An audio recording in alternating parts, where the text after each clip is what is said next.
Men shu sohaga kirib kelishimda shu 3 ta o'zimga shior deb qo'yganman-da, shior desa ham bo'ladi.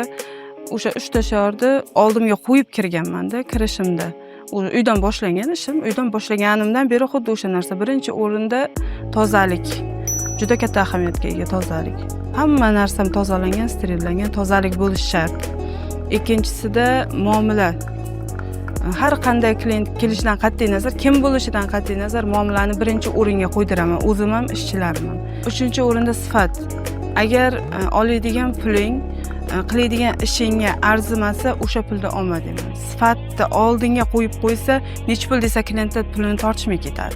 Bu bitta go'zallik saloniga bog'liq emas-da, bu ko'p ishlarga, tikuvchilikmi, qanaqa soha bo'lishidan qat'iy nazarda, o'sha 3 ta narsani oldiga o'sha masterlar qo'yib qo'ysa, o'shaning ishi zo'r bo'lib ketadi.